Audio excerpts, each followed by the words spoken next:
네, 오늘 말씀의 제목은 공의로운 심판이 있는 공동체이고요. 사사기 20장에 있는 말씀을 우리가 함께 살펴보려고 합니다. 지난주에 이제 19장에서는 한 레위인이 유다 베들레헴에서 첩을 취하였다가 그 첩이 이제 자기 친정으로 돌아갔는데 그 첩을 데려오려고 이제 올라오는 길에 기브아라는 성읍에서 불량배들을 만나게 되고 또 그 불량배들에게 의해서 그 첩이 몹쓸 짓을 당하고 죽었습니다. 그리고 나서 이 사람은 그 시체를 토막내서 12토막을 내서 이스라엘 각 지파에 보냈다. 그래서 이제 19장의 이야기가 마무리가 되었습니다. 이방인보다 더 악한 이스라엘 사람들조차도 자신들 스스로 생각하기를 우리가 애굽에서 나온 날부터 이런 악한 일을 우리가 들어본 적이 없다 할 정도로 충격적인 사건이었습니다. 그런데 이 일로 인해서 결국 20장에서는 더 비극적인 상황이 펼쳐집니다. 즉 이스라엘 온 지파들과 베냐민 지파가 서로 전쟁을 하면서 더 많은 사람들이 죽어나갑니다. 사실 작은 불씨가 온 산을 태운 것처럼 이 한 가정의 불화로부터 시작해서 또 한 동네에 그 불량한 사람들에 의해서 일어난 일이 결국 수만 명의 목숨을 앗아가는 민족 분쟁으로 비화되었습니다. 애초에 사실 이 불씨가 없었으면 좋았었겠지만 만약에 불이 붙었다 하더라도 또 적절하게 빨리 이것을 차단시키고 불을 껐다라면 좋았을 텐데 문제는 이 불이 온 이스라엘을 더 곤란한 상황으로 몰아간 거죠. 지난 봄에 5월 달에 강원 고성에서 산불이 있었습니다. 기억하시죠? 그런데 작년에도 2019년도에도 4월 달에 산불이 있었는데 작년에는 한 1267헥타르 어마어마한 손실, 또 많은 사람들이 또 사상이 있었고 큰 손실이 있었습니다. 근데 금년에는 작년과 다르게 그 손실도 85헥타르로 이제 굉장히 많이 줄었어요. 그래서 여러 가지 이유를 이야기하는데 그중에서 제가 눈에 띄었던 것은 바로 소방당국의 대응 방식이 달라졌다.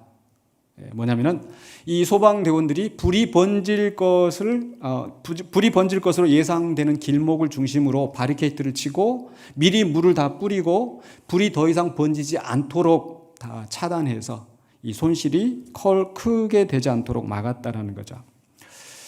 오늘 20장의 말씀을 보면서 정말 이 불행한 사건이 일어났지만 그 중간중간에 충분히 막을 수 있는 상황이 있었음에도 불구하고 제대로 막지 못해서 결국은 이렇게 엄청난 비극이 일어난 것이 아닌가. 그래서 오늘 우리 공동체 안에서도 악한 일들이 일어날 수 있습니다. 그런데 거기에 대해서 우리가 어떻게 대처할 것인가. 그 교훈을 우리가 이 본문 말씀을 통해서 살펴보기를 원합니다. 이 기브와 불량배들이 일으킨 이 악한 일들에 대해서 다양한 이 접근들, 대처가 나오는데요. 첫 번째로는요, 20장 1절로 7절에서 보면은요, 바로 이 레위인의 대처가 나옵니다. 20장 1절로 7절에서 분명히 이 레위인은 그 19장에서 보면은 피해자 쪽에 있던 사람이었습니다. 그러나 과연 이 사람이 정당하게 대응했는지, 정말 공의로운 심판을 위해서 바른 결정을 했는지 그렇게 보기가 좀 어렵지 않은가 싶습니다. 왜냐하면 우리가 19장에서 본 것처럼 이 레위인은 그 자기 첩을 오히려 희생시키고 그러니까 자기 목숨을 살리기 위해서 이 첩을 붙잡아서 불량배들에게 내준 사람이죠. 잘못된 결정을 했습니다. 그리고 그 첩이 죽어 있는 그 모습을 보면서도 무정하게 그냥 일어나서 가자 하는 그런 정도로 이야기했었고, 또 그리고 이제 그 시신을 가져다가 12토막을 내서 이스라엘 각 지파에 다 보냈다. 좀 우리가 이해할 수 없는 그런 상황이죠. 만약에 내 딸이, 내 아내가 만약에 그런 몹쓸 짓을 당했다면 과연 그렇게 할 수 있을지. 요즘도 어떤 그런 그 피해가 발생했으면 만약에 이제 이 원인을 밝히기 위해서 부검을 해야 됩니다라고 하면 유족들 입장에서는 그렇게 또 이게 시신을 엿보일 수 없다. 이렇게 아마 반대하시는 경우들이 오히려 사람의 마음이 아닐까. 그런데 이 사람은 그 시신을 오히려 12토막을 내서 다 이스라엘 12지파에 보냈어요. 왜 그랬을까요? 과연 이 레위인이 자기 첩의 죽음에 대해서 분노하고 그 정의를 바로 세우기 위해서 과연 일을 한 것일까? 제가 보기에는 그렇지 않은 것 같습니다. 오히려 이런 정말 듣도 보도 못한 이런 악한 잔인한 일을 함으로써, 그리고 각 지파에 이렇게 그 시체의 토막을 보여줌으로써 오히려 이스라엘 사람들을 자극적으로 선동하고, 그리고 자기 자신이 당한 그 위협, 모욕, 이것에 대한 개인적인 안갚음을 하려고 했었던 것이 아닌가. 결국 다른 사람들을 선동해서, 자기 혼자 힘으로는 할 수가 없으니까 결국 많은 사람들을 선동해서 자기의 개인적인 복수를 하게 만든 거죠. 게다가 온 이스라엘 사람들이 바로 이 사람의 말을 듣고자 모였을 때에 이 사람이 어떻게 고소를 하는지 한번 들어보십시오. 20장 5절입니다. 기브아 사람들이 나를 치러 일어나서 밤에 내가 묵고 있던 집을 에워싸고 나를 죽이려 하고 내 첩을 욕보여 그를 죽게 한지라. 지금 이 사람이, 레위인이 지금 이스라엘 앞에 지금 고소한 내용이죠. 여러분, 이게 지금 사실에 맞습니까? 19장의 말씀에 비춰봤을 때 뭐가 문제입니까? 분명히 첩을 욕보여 죽게 했다라는 것은 어느 정도 맞는 말일 수 있습니다. 그런데 이 베냐민 지파의 기브아 사람들이 이 사람을 치러 일어났다? 이 사람을 죽이려 했다? 이것은 사실이 아닌 거죠. 근데 오직 이 사람은 자기 자신밖에 생각이 없는 거예요. 나를 죽이려고 하고 나를 치러 일어나서 거짓된 고소, 과장된 고발을 하면서 오히려 이스라엘 사람들을 자극하고 있는 겁니다. 게다가 자기가 붙잡아서 그 첩을 내줬다는 말도 싹 감추고 있어요. 자기 자신의 잘못은 감춰놓고 오히려 그 사람들을 더 나쁜 사람들로 만들어서 지금 이스라엘 사람들을 선동하고 있습니다. 그러면서 겉으로는 정의로운 척. 20장 6절에 보실까요? 내가 내 첩의 시체를 거두어 쪼개서 이스라엘 기업의 온 땅에 보냈나니 이는 그들이 이스라엘 중에서 음행과 망령된 일을 행하였기 때문이라. 겉으로는 정의를 주장하면서 내가 이렇게 한 것은 이 망령된 일을 끊기 위한 것이다 라고 포장하지만 정작 자신의 잘못은 감추고 또 그 죄를 부풀리고 하면서 지금 싸움을 붙이고 있는 거죠. 거기에 대해서 20장 7절에 보시면요, 마무리 이렇게 하고 있습니다. 이스라엘 자손들아, 너희가 다 여기 있은즉 너희의 의견과 방책을 내일지니라 하니라. 사람들을 지금 선동하고 있는 게 보이시죠? 자신에 대한 성찰도 없고 하나님의 뜻을 묻는 것이 아니라 그저 사람들의 힘을 이용을 해서 복수를 하려는 그 마음. 오로지 복수심의 감정을 자극하고 사람들을 선동하는 고소와 고발을 하고 있습니다. 거기에 대한 이스라엘 사람들의 반응은 어떠합니까? 일제히 사람들이 기브아 사람들을 치자 하고 지금 모여든 거죠. 그들의 명분은 20장 10절로 11절에 보면은요, 사람들이 우리 이스라엘 이건 가만둬서 볼 게 아니다. 각 지파에서 100명에 10명, 1000명에 100명, 즉 10분의 1씩 군사들을 차출을 해서 이 기브아 사람들을 쳐야겠다. 그들에게 베냐민 기브아에 가서 그 무리가 이스라엘 중에서 망령된 일을 행한 대로 징계하게 하리라 하니라. 이와 같이 이스라엘 모든 사람이 하나같이 합심하여 그 성읍을 치려고 모였더라. 자, 여기도 지금 이스라엘 사람들이 지금 제대로 지금 하고 있는 건가요? 저는 아니라고 봅니다. 공의로운 심판이 아니죠. 왜냐하면 공의로운 심판이 되려면 어때요? 지금 이 사람들은 레위인의 말만 듣고 지금 행동에 나서고 있는 거죠. 공의로운 판결이 되려면 양쪽의 입장을 정확히 들어보고 절차에 따라서 거기에 합당한 벌을 내려야 되겠죠. 그런데 이들은 그 앙심을 품은 레위인의 위선적이고 감정적인 고소에 휩쓸려서 자신들의 분노를 표출하고 있습니다. 그래서 공의로운 심판이 아니라 감정에 앞서서 지금 기브아를 치자고 달라들고 있는 거죠. 분명히 성경은 그 공동체를 향하여서 올바른 심판을 할 것을 요구합니다. 이게 하나님의 뜻이죠. 그래서 신명기 19장 15절을 보면요, 사람의 모든 악에 관하여 또한 모든 죄에 관하여는 한 증인으로만 정할 것이 아니요 두 증인의 입으로 또는 세 증인의 입으로 그 사건을 확정할 것이며, 한 사람의 증인은 말만 듣고 한 사람의 말만 듣고 한 사람의 고소만 듣고 거기에 한쪽의 입장만 듣고 판단할 것이 아니라는 거죠. 왜 그렇습니까? 이 사람이 잘못 봤을 수도 있고 또 더 나아가서 악한 동기로 그 사람을 해치려고 무고하게 고소할 수도 있으니까. 그런 경우는 어떻게 합니까? 19장 18절로 19절에 신명기, 재판장은 자세히 조사하여 그 증인이 거짓 증거하여 그 형제를 거짓으로 모함한 것이 판명되면 그가 그의 형제에게 행하려고 꾀한 그대로 그에게 행하여 너희 중에서 악을 제하라. 이게 공의로운 판단인 거죠. 그렇죠? 그런데 그 공의로운 판단을 하는 것이 아니라 한쪽 말만 듣고 지금 집행을 하고 있는 겁니다. 근데 이런 그 불씨를 일으킨 사람이 결국은 그 레위인인 거죠.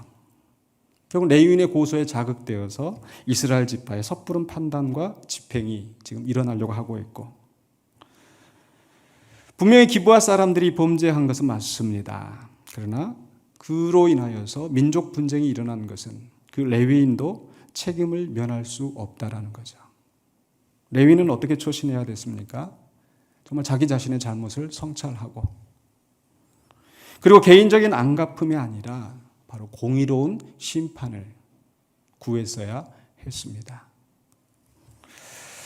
그러나 레위는 그렇게 하지 않고 오히려 이 불씨를 더 지폈습니다. 두 번째로요, 베냐민 지파의 대처가 20장 8절로 16절에 나옵니다. 베냐민 지파는 바로 이 기브와 불량배들이 속한 지파이죠. 지금 이스라엘 사람들이 모여서 각 지파에서 이제 군사들을 차출해서 이거 가만둘 수가 없다라고 지금 이제 모여들었는데, 베냐민 지파에 사람들을 보내가지고 이렇게 이야기를 합니다. 20장 12절로 13절이죠. 너희 중에서 생긴 이 악행이 어찌 됨이냐? 그런즉 이제 기브아 사람들 곧 그 불량배들을 우리에게 넘겨주어서 우리가 그들을 죽여 이스라엘 중에서 악을 제거하여 버리게 하라 하나. 그런데 거기에 대해서 베냐민 지파는 어떻게 대처를 합니까? 베냐민 자손이 그들의 형제 이스라엘 자손의 말을 듣지 아니하고 도리어 성읍들로부터 기브아에 모이고 나가서 이스라엘 자손과 싸우고자 하니라. 지금 어떤 상황인지 아시겠습니까? 이해가 되십니까?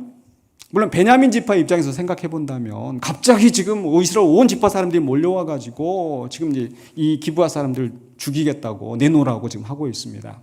여러분 같으면 쉽게 내주겠습니까? 아니겠죠. 그래서 이 베냐민 지파들이 반발을 하는데, 그래서 이제 20장 15절로 16절에 보면은요, 베냐민 자손의 수는 칼을 빼는 자가 모두 26,000명이요 그 외에 기브아 주민 중 택한 자가 700명인데 이 모든 백성 중에서 택한 700명은 다 왼손잡이라 물매로 돌을 던지면 조금도 틀림이 없는 자들이더라.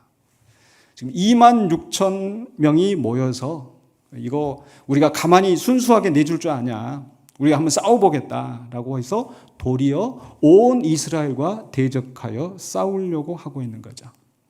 게다가 그 기브아 주민 중 택한 자가 700명, 그 당사자들 다 친척들이고 서로 지금 다 얽혀있는 사람들인 거죠. 근데 성경을 펴내기 다 왼손잡이라. 이 베냐민 지파, 혹시 기억나시는지 모르겠어요. 베냐민 하면은 오른손의 아들, 이름 뜻이. 근데 오른손의 아들인데 그 왼손잡이들 700명이 물맷돌을 던지면 조금도 틀림이 없는 자들이 아주 최고로 아주 싸움 잘하는 용감한 사람들. 사사기 앞부분에서 기억나시죠? 베냐민 지파의 에훗이라는 사람, 왼손잡이. 근데 그 원수들을 무찔렀던 그 베냐민 지파가 이제는 형제들을 대적하여서 지금 싸움을 할 준비를 하고 있는 겁니다. 여러분 어떻게 생각하십니까? 이 베냐민 지파의 대처가 정당합니까? 정당하지 못하죠. 그럼 공의로운 심판을 위해서 이들은 어떻게 했어야 합니까? 이 기브온의 불량배들에 대해서 이 베냐민 지파가 1차적인 책임이 있지 않겠습니까? 왜? 자기 지파에서 일어난 일이니까. 바로 이 공동체 안에서, 베냐민 지파 안에서 바로 이 불의한 악을 제거하도록 먼저 자기들이 솔선수범해야 할 텐데, 지금 온 이스라엘이 달라든다고 해서 거기에 감정적으로 대응하면서 한번 싸워보자, 우리가 질 줄 아느냐? 싸움을 키우고 있는 거예요. 차라리 자체적으로 그 흥분한 이스라엘 사람들을 진정시키고 한번 우리가 좀 자세히 조사해서 일이 어떻게 된 건지 알아보겠다. 그리고 우리가 심판하겠다. 만약에 이렇게 했었더라면 이것이 큰 전쟁으로 비화되지 않았을 텐데, 이 사람들은 우리 식구들인데 누가 우리 식구들 건드려? 내 형제인데, 내 남편인데, 집단 이기주의에 빠져서 하나님의 뜻, 정의, 공의 다 팽개치고 오로지 자기 식구들 챙기는 것밖에 관심이 없는 겁니다. 결국 이 베냐민 지파가 자기의 소공동체 안에서 적절하게 징계하지 않았기 때문에 전체 문제로 확대된 것이 아닙니까? 예전에 얼마 전에 이제 선거 지났습니다만, 선거할 때 어떤 국회의원이 막 막말해가지고 막 한참 시끄러운 적이 있었어요. 그랬더니 그 당에서 어떻게 했어요? 그 사람을 제명을 시키죠. 왜 제명을 시킵니까? 제명 안 시키면 어떻게 돼요? 결국은 온 국민이 분노하고 결국 그 화살이 그 당으로 돌아가니까. 근데 그렇게 해서 징계가 되면 국민들이 납득이 되는데, 때로는요, 이런 일도 있었잖아요. 소위 말하는 방탄국회. 방탄소년단은 좋은데 방탄국회.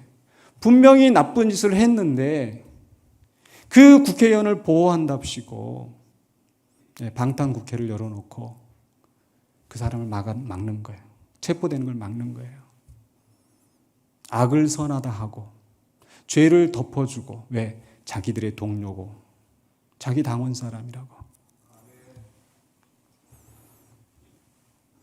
죄를 죄라고 바로 잡지 않고 결국 그 문제를 키워서 온 공동체의 문제로 확대시키는 책임이 누구에게 있는지. 처음부터 이 문제가 불거졌을 때 베냐민 지파 안에서 그것을 바로잡았더라면, 사실관계를 바로 따지고 스스로 잘못된 것을 바로잡고 온 이스라엘 지파 앞에서 이렇게 잘못된 것을 우리가 이렇게 처리했다라고 한다면은 이스라엘이 왜 베냐민 지파하고 그런 싸움을 벌였을까요? 결국 베냐민 지파가 공의로운 심판을 그 공동체 안에서 하지 않았기 때문에, 그리고 단지 감정적으로 대응하면서 온 이스라엘과 싸우겠다고 하고 있어서 결국 문제가 더 커진 것이 아닙니까? 그럼 여기에 대해서 이제 이스라엘의 다른 지파들은 어떻게 대처했는가? 이제 17절부터 48절까지 해서 그 이스라엘 지파에 대처하는 게 나옵니다. 아까도 말씀드렸던 것처럼 이걸 신중하게 판단하고 또 정당한 절차에 따라서 심판을 한 것이 아니라 그저 선동되어서 거기에 대해서 지금 나서는 것이 잘못이죠. 감정적으로 베냐민 지파를 다그치고 힘으로 공격하려던 것이 문제일 수 있습니다. 그러니까 베냐민 지파의 반발이 일어났고요. 분명히 베냐민 지파도 잘못됐지만 과연 이스라엘 다른 지파들은 바르게 대처한 것일까? 그에 대한 이스라엘 지파의 대응이 어떠했습니까? 17절에 보실까요? 베냐민 자손 외에 이스라엘 사람으로서 칼을 빼는 자의 수는 40만 명이니 다 전사라. 아까 베냐민 지파가 몇 명이라고 했어요? 2만 6천 명. 40만 명이 모였습니다. 2만 6천 명하고 40만 명하고 싸우면 누가 이기겠어요? 당연히 40만 명이 이기겠죠. 게다가 이 사람들은 지금 베냐민 지파 사람들의 악행을 징계하기 위해서, 그걸 징계하려고 막는 베냐민 지파의 사람들과 지금 싸우고 있는 상황이니까 싸움의 명분은 누구에게 있습니까? 이스라엘 온 지파에 있는 거죠. 그런데 실상 싸움이 진행되어지는데 첫날 싸움이 붙었는데 오히려 이스라엘 사람 2만 2천 명이 죽었어요. 두 번째 날 가서 싸웠는데 또 이스라엘 사람이 패배하고 1만 8천 명이 죽었어요. 그리고 세 번째로 오늘 봉독한 말씀이 바로 그 세 번째 전쟁인데 그 세 번째 전쟁에 가서 이스라엘이 베냐민 지파를 이겼습니다. 왜 이런 일들이 일어났을까? 그 과정을 자세히 살펴보면 이스라엘 사람들이 하나님한테 묻고 하나님이 그래 싸워라 해서 나간 것 같아요. 그런데 왜 두 번씩이나 이스라엘 백성들이 그렇게 처참하게 오히려 큰 손실을 입었을까? 그 부분을 우리는 깊이 살펴볼 필요가 있습니다. 이 이스라엘 사람들이 어떻게 했는가 한번 보실까요? 20장 18절입니다. 이스라엘 자손이 일어나 베델에 올라가서 하나님께 여쭈어 이르되 우리 중에 누가 먼저 올라가서 베냐민 자손과 싸우리까 하니 여호와께서 말씀하시되 유다가 먼저 갈지니라 하시니라. 그래서 그 말씀 듣고 나가서 싸운 거예요. 근데 그 결과는 이스라엘 사람들이 오히려 2만 2천 명이 죽었어요. 왜 이런 일이 일어날까요? 베냐민 사람들은 기고만장하겠죠. 우리가 이겼다. 하나님 우리와 함께 하신다. 우리가 옳았다. 그럼 베냐민 사람들이 옳았을까요? 여기서 이스라엘 백성의 문제가 무엇입니까? 말씀을 다시 한번 보시겠어요? 하나님께 여쭙는데 뭘 여쭙고 있어요? 우리 중에 누가 먼저 올라가서 베냐민 자손과 싸우리까? 여기에서 지금 질문이 잘못된 거죠, 사실. 왜 질문이 잘못되었는가? 지금 이 사람들은 이미 싸우는 것은 정해놓고 가는 거예요. 이 기브아 사람들 그만둘 수 없어. 그냥 둘 수 없어. 나가서 저놈들 혼내줘야 돼. 저 성읍을 쳐야 돼. 하나님의 뜻을 먼저 구한 것이 아니라 자신들이 먼저 판단하고 가서 공격할 준비를 하고 있으면서 그러면서 하나님 누가 먼저 싸울까요? 유다 지파가 갈지니라. 어쩌면 우리는 생각하기를 하나님이 그러면 그게 아니다, 잘못됐다 이렇게 해야 되는데 왜 유다가 갈지니라 이렇게 말씀하시고 결국 그 결과가 나쁘게 되게 하셨을까? 사실 유다가 먼저 올라갈지니라 우리 사사기 1장 처음 펼칠 때 그 사건이 있었습니다. 사사기 1장 1절 여호수아가 죽은 후라. 그러면서 사람들이 모여서 누가 먼저 가서 싸워야 하리까? 유다가 갈지니라. 거기서는 이겼어요. 왜 이겼어요? 싸움의 대상이 누굽니까? 1장에서는 사사기 1장에서는 지금 가나안 족속들과 싸우는 거예요. 가나안 족속들과 싸워서 그들을 물리치는 것은 하나님의 명령이고 하나님이 그 전쟁을 주도하시는 거죠. 거기에 대해서 누가 먼저 싸우리까? 유다가 올라갈지니라 해서 싸워서 이기는 건 당연합니다. 근데 지금 이 사람들은 가나안 족속들과 싸우는 게 아니라 베냐민 족속과 싸우고 있는 거예요. 베냐민 족속은 그들 중에 형제이고 한 지파이고 그렇기 때문에 좀 더 신중하게 공정하게 재판을 하고 판단을 하고 결론을 내렸어야죠. 근데 이들은 다짜고짜로 싸울 건 먼저 정해놓고 군사들 다 뽑아놓고 가서 처단하자. 잘못됐죠. 명분은 맞지만 베냐민 지파와 전쟁을 하는 것은 신중하게 했어야 됐죠. 어쨌든 이스라엘 지파가 패배하고 와서 베냐민 지파는 기고만장하고 이스라엘 온 지파는 억울한 거죠. 그래서 23절에 이제 두 번째 상황이 나옵니다.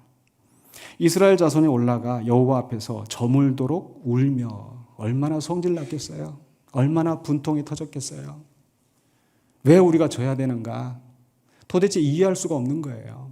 분명히 우리가 이겨야 되는데 분명히 우리가 옳은데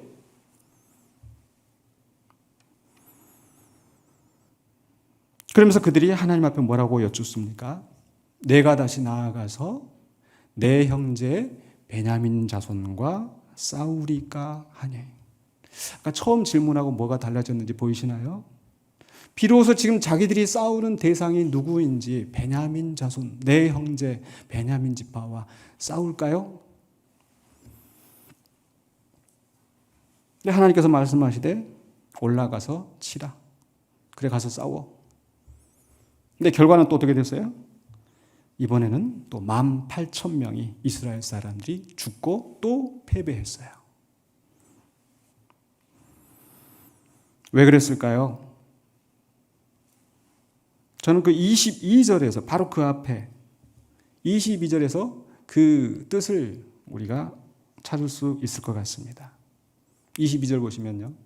이스라엘 사람들이 스스로 용기를 내어 첫날 전열을 갖추었던 곳에서 다시 전열을 갖추니라. 한번 지고 나서 지금 분통이 터지는데, 야, 이거 우리가 잘못된 게 아니야? 뭔가 우리가 지금 잘못 생각한 거 아니야? 그러니까 서로 지금, 아니야, 이거 우리가 뭐 좀 실수해서 근데 뭔가 잘못된 걸 거야. 우리 서로 지금 격려하면서 지금 전열을 다시 가다듬고 뭐 하고 있어요? 다시 싸울 준비를 하고 있는 거예요. 그러면서 하나님 앞에 묻는 것은 어떻게 보면 요식행위로. 하나님, 내가 우리가 다시 가서 싸울까요? 뭐 이를 악물면서 지금 하나님 앞에 묻고 있는 거 아닌가요?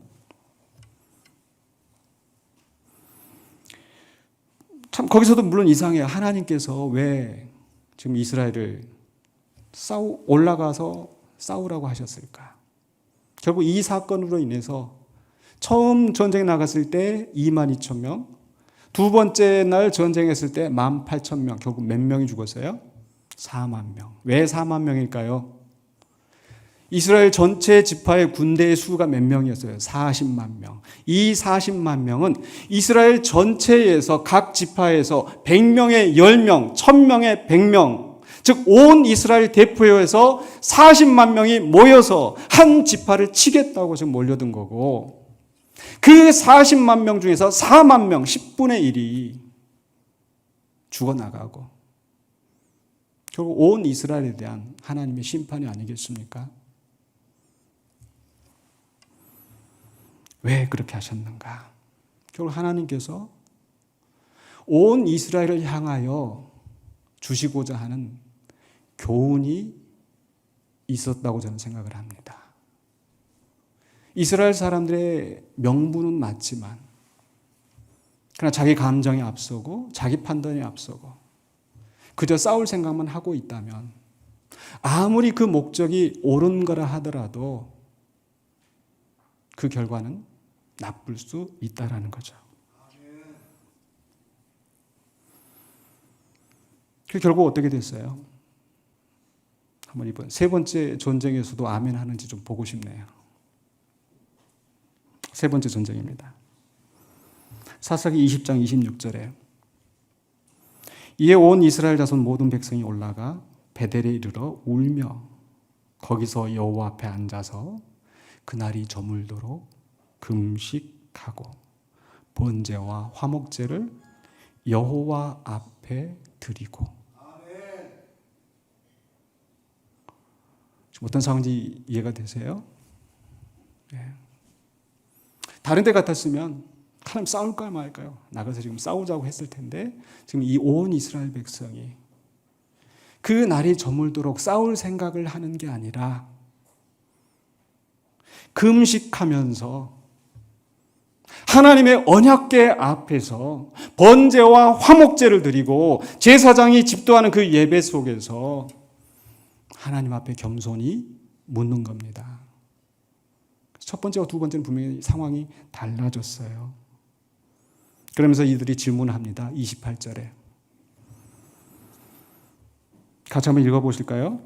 이스라엘 자손들이 여쭙기를 우리가 다시 나아가 내 형제 베냐민 자손과 싸우리까 말리까 하니 여호와께서 이르시되 올라가라. 내일은 내가 그를 내 손에 넘겨주리라 하시는지라. 뭐가 달라졌어요? 질문이 뭐가 달라졌어요? 싸우리까 말리까요? 앞에 첫 번째와 두 번째, 이미 첫 번째는 싸울 것을 자기들이 정해놓고 가서 싸우자고 지금 하고 있는 거고, 두 번째는 가서 하나님 앞에 묻는다고 하지만 이미 전열을 다 갖춰놓고 싸울 준비 다 해놓고 지금 싸우려는데 다시 올라갈까요? 세 번째는 하나님 앞에 금식하고 기도하고 그리고 나서 싸울까요? 말까요? 그래서 하나님이 이번엔 말씀하십니다. 앞에서는 그래 유다가 먼저 가. 싸우겠다고? 그래 한번 올라가서 싸워봐.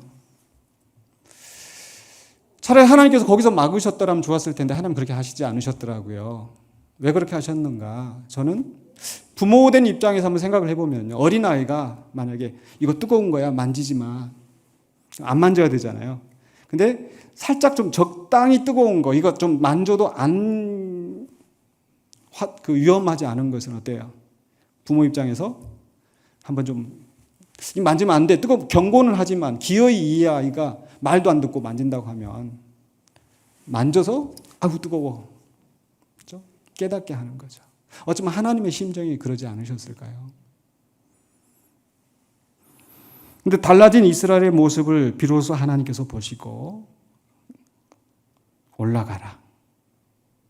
앞에서는 내가 그들을 너에게 붙였다라고 말씀하지 않으셨지만 이제는 분명히 하나님께서 온 이스라엘을 향해 약속하십니다. 내일은 내가 그를 내 손에 넘겨주리라. 아멘이십니까? 아멘. 그래서 결과는 어떻게 됐을까요? 가서 이제 싸우는데 이제 이스라엘 베냐민 사람들은 또 나가서 이제 의기양양해가지고 싸우는데 이스라엘 사람이 30명을 먼저 죽였어요. 야, 이번에도 우리가 이겼어. 큰 소리 치면서 나가는데 결국 이스라엘 사람들은 매복해가지고 마치 아이성과 전투할 때 그 사람들이 처음에 졌는데 매복해서 지혜를 다하여서 결국은 그 아이성을 점령했던 것처럼 베냐민 사람들이 쫓아오는데 그 성읍을 다 떠나왔을 때 매복한 사람들이 가서 베냐민 성읍을 정복하고 결국 베냐민 사람들은 자기들에게 화가 온 줄도 모르고 미련스럽게 여전히 그 싸움이 자기들이 이길 것이냐고 생각하고 싸우고 있는 거예요. 근데 오늘 봉독한 말씀에 하나님께서 뭐라고 결론을 맺으십니까? 20장 35절 한번 보실까요?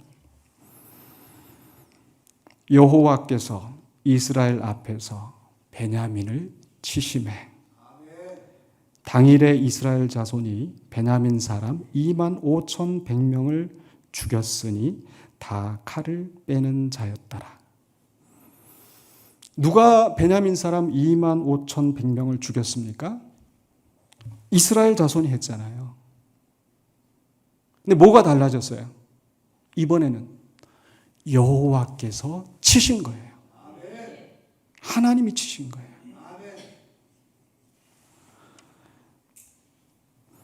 뭐가 달라졌는가?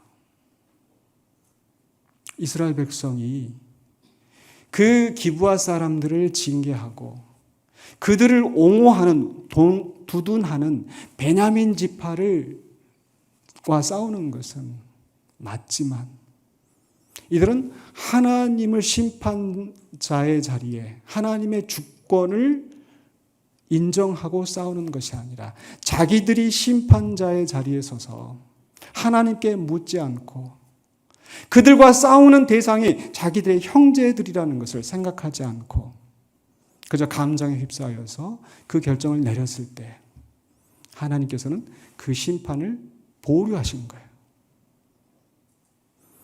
그러나 온 이스라엘이 정말 하나님 앞에 통회하면서 하나님의 뜻을 구할 때 하나님이 친히 심판자가 되셔서 그 악한 자들을 직접 치시는 역사가 있었습니다.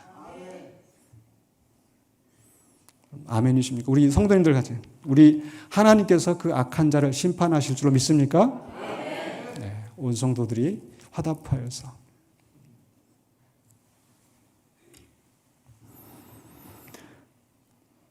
우리는 하나님의 백성의 공동체이지만 우리 안에서 악한 자들이 있을 수가 있어요.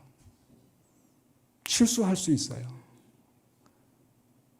그 실수가 일어났을 때, 문제가 생겼을 때 그 잘못을 솔직하게 고백하고 그 문제를 바로잡으면 되는데 그걸 덮기 위해서 또 다른 거짓말을 하고 또 다른 사람을 모함하고 결국 이 분쟁을 더 키워나가는 책임이 누구한테 있는지 그러나 거기에 대해서 때로 우리가 억울한 일을 당할 수가 있어요. 그로 말미암아서 고통당할 수가 있어요. 그럼 그 속에서 우리는 어떻게 대처해야 될까요? 어쩌면 레위인처럼 자기의 책임은 묻어두고 오히려 더 부풀려서 고소하고 고발하고 형제를 무너뜨리려고 하고 그런 악행을 하고 있는 건 아닌지. 그러나 성경은 분명히 우리에게 말씀하십니다. 로마서 12장 19절에 내 사랑하는 자들아 너희가 친히 원수를 갚지 말고 하나님의 진노하심에 맡기라. 기록되었으되 원수 갚는 것이 내게 있으니 내가 갚으리라고 주께서 말씀하시느니라. 말씀에 주목하세요. 말씀에 주목하시면 됩니다. 내 사랑한 자다 너희가 친히 원수를 갚지. 이건 아무것도 하지 말라는 뜻이 아니에요. 하나님이 심판자이신 것을, 하나님이 주권자이신 것을 인정하고 하나님께 맡기라. 그리고 하나님이 결정하셔서 하나님이 우리에게 하라고 하셨을 때 그때에 우리가 그 악을 제거한다면 우리는 심판의 주권자가 아니고 하나님의 심판의 도구가 되는 줄로 믿습니다. 그렇죠? 그래서 고린도 지금 사도 바울이 로마서 12장 19절에서 원수 갚는 것을 하나님께 맡기라라고 말씀하셔서 그렇다고 아무것도 하지 말라는 게 아니고 고린도전서 5장에 보면은 너희 가운데 악한 자들인데 어찌하여 제거하지 않고 묵인하고 있느냐. 너희 가운데 악한 자들이 있거든. 그러나 적어도 그 사람이 우리가 형제인 것을 기억하고 그저 감정적으로 나한테 모욕을 줬다고 나한테 피해를 줬다고 악으로 갚아서 내가 심판자의 자리에 앉아서 같이 싸우는 것이 아니라 하나님 어떻게 할까요? 하나님 이 악한 자들을 어떻게 할까요? 하나님께서 심판해 주시길 원합니다. 그렇게 기도할 때에 이 공의로우신 하나님께서 우리에게 바른 길을 인도해 주시지 않으시겠습니까?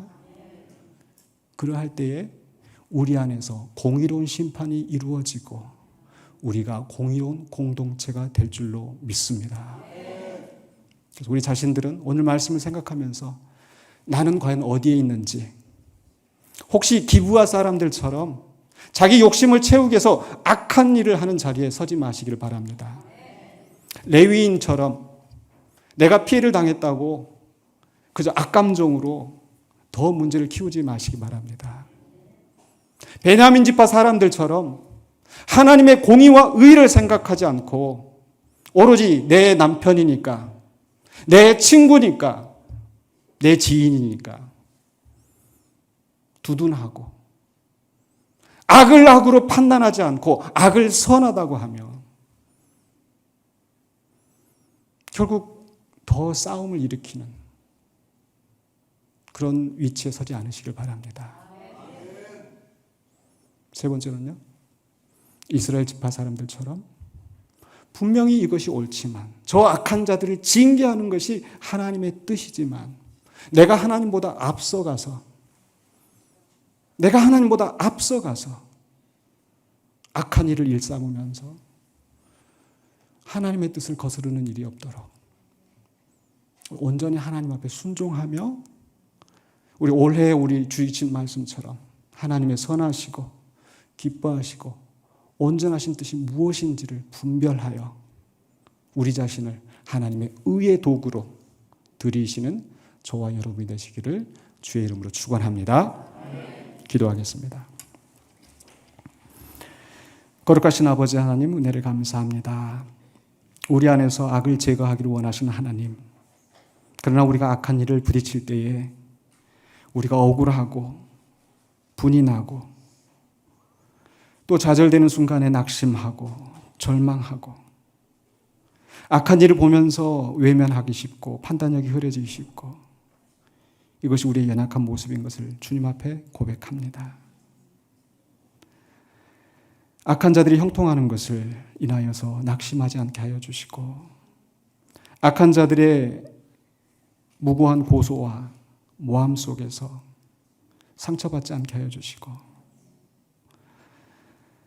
우리의 생각이 주님보다 앞서서 심판자의 자리에 서서 함부로 판단하고 함부로 정죄하지 않도록 하여 주시며, 온전히 우리를 통하여서 하나님의 공의로운 심판이 이루어지고 우리를 통하여서 하나님의 영광이 나타나는 신실한 주의 백성, 주의 공동체 되게 하여 주시옵소서. 예수 그리스도 이름으로 기도하옵나이다. 아멘.